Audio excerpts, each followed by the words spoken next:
Hello, my friends. So great to see you. Always wonderful when I get to come into your home and just say hello. Yep. Hey, can you guys remember what book of the Bible we're studying? It's Proverbs. You're right in the middle, next to Psalms, written by, you guys remember who? Yes, Solomon. And the thing that I want you guys to remember about Solomon is Solomon did not say, so God came and asked him, what do you want, right? And Solomon didn't say, give me riches, give me whatever. He didn't even say, give me wisdom so that I can be wise. He said, please give me wisdom and knowledge so that I can lead your people, Lord.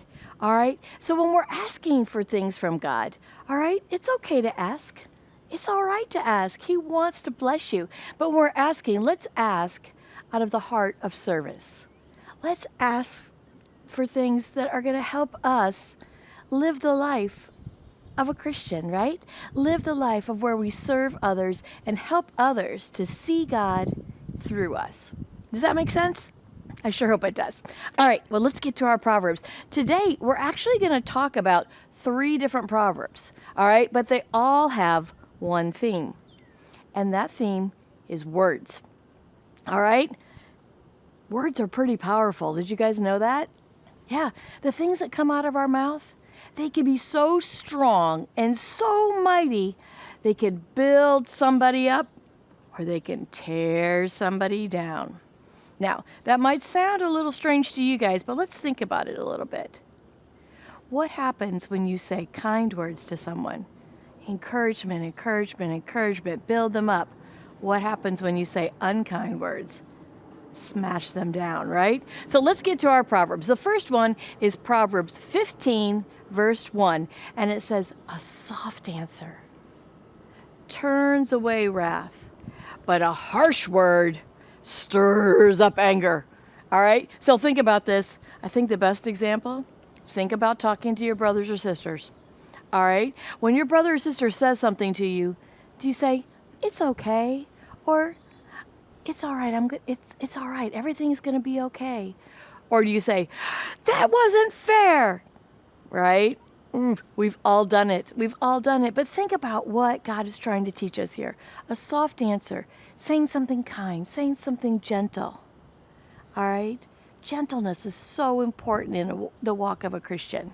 I've got to work on that too. Do you? Yeah. So we want to give a soft answer, not a harsh answer that's going to make people more angry, right? Right. All right, that's Proverb number 1. It's 15:1. Let's see our second one. It's Proverbs 16:24. And it says, gracious words are like a honeycomb, sweetness to the soul and health to the body. Wow, that's powerful. Think about your words being like honey. Who likes honey? I love honey. All right? But think about your words being like honey to someone. All right? Are the words that you or me or we're saying, are those words going to sweeten someone's life? Are they going to sweeten their soul and bring health to their body? Are they reassuring? Are they encouraging? Are they loving? What are those words going to do to your friends or your family members? Think about the words we say. How can we make our words like honey, just as sweet?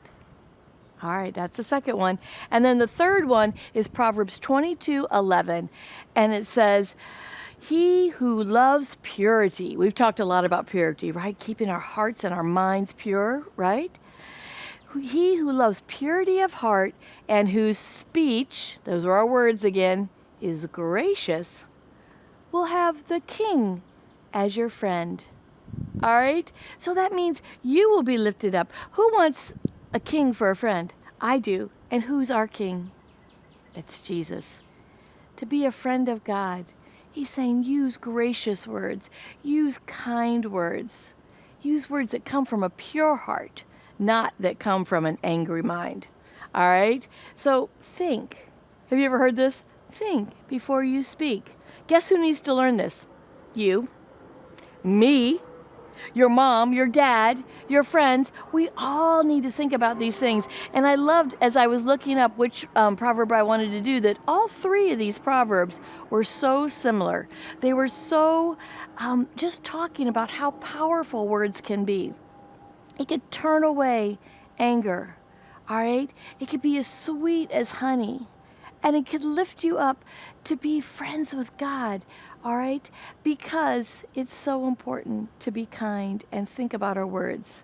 There's a verse in James that talks about the tongue and how powerful it could be to change the way a boat goes. All right? There's all kinds of verses throughout the Bible that talk about the tongue. Did you know that that muscle could be so strong? It really can. But what do we want it to be strong to do? We want it to be strong to lift up, to encourage, and to love. So I was thinking, I'm pretty much always thinking about flowers. So I snagged a little zinnia out of my garden, and I was thinking about, what if we were like a flower? What if we were like this? And every time harsh words come to us, it just breaks us down a little bit more. Things that are unkind, things that are making fun. Has anybody ever made fun of you? Yeah? Has anybody ever teased you? Has anybody ever just really said something that hurt your heart? Those are really bad. All right?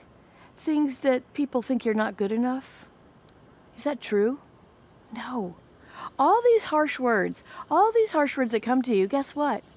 They're not based in truth.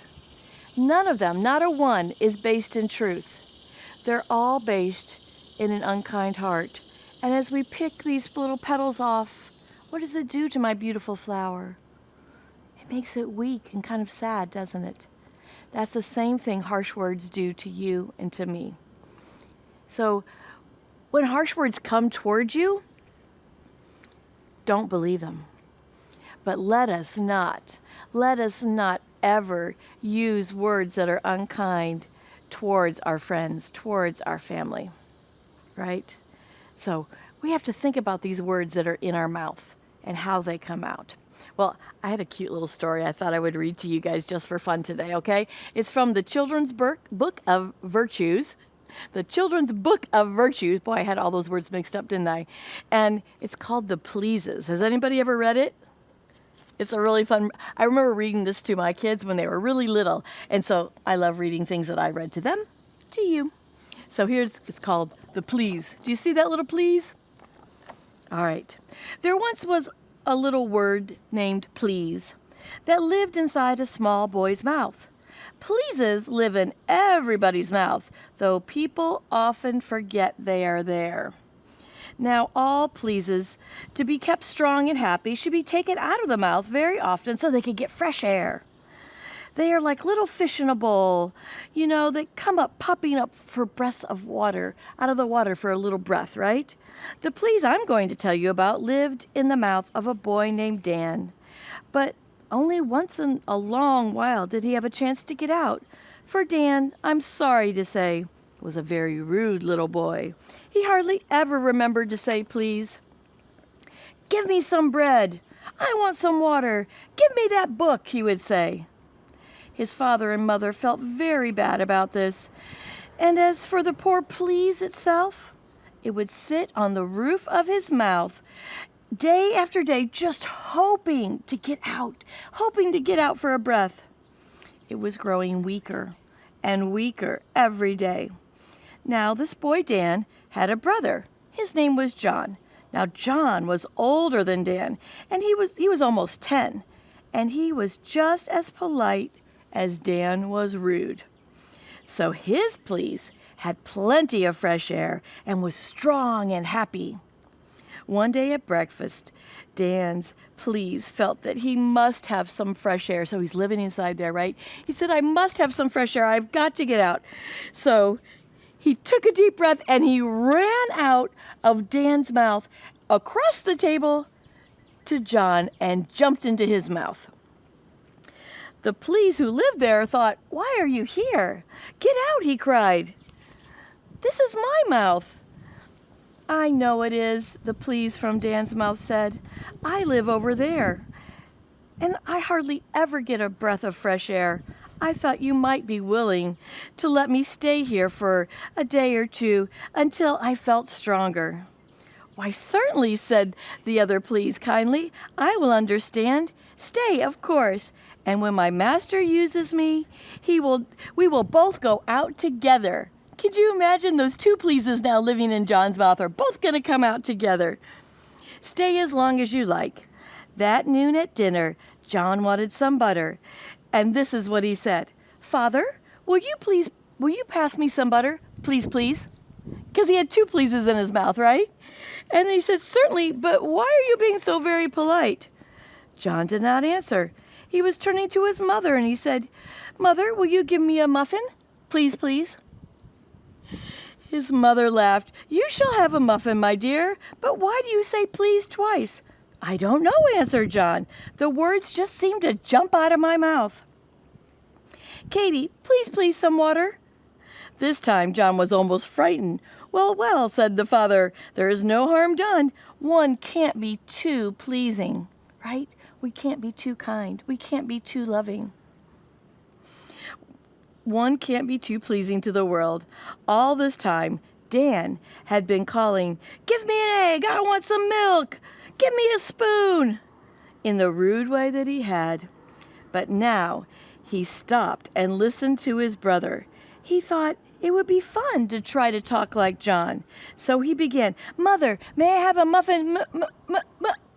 He couldn't say it because the please was no longer in his mouth, right? He kept trying to say please, but he couldn't. He never guessed that his own little please had run across the table to be in his brother's mouth. He tried again, Mother, may I have the butter? He couldn't say it. So it went all day long, and everyone wondered what was the matter with the two boys.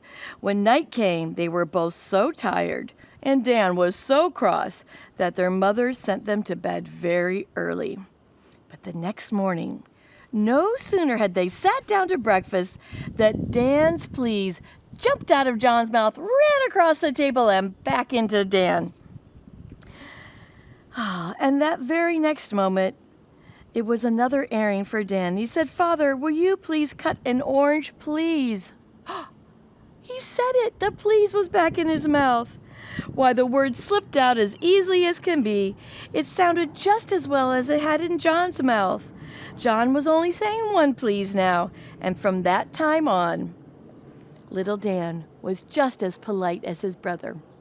All right, you guys, that's a total make-believe story. The pleases don't actually live in our mouths, but they're in our heads, they're in our minds, they're in our hearts.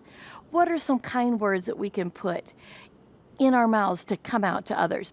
Here's just a quick little exercise for you guys. I printed up, and you guys could just write them up, these 3 verses. Go ahead and just listen to the video and write those up. You could look them up. And then down on the bottom here, I said, make a chain of words of kindness, of softness, of love, and practice putting them into action. Can we do that?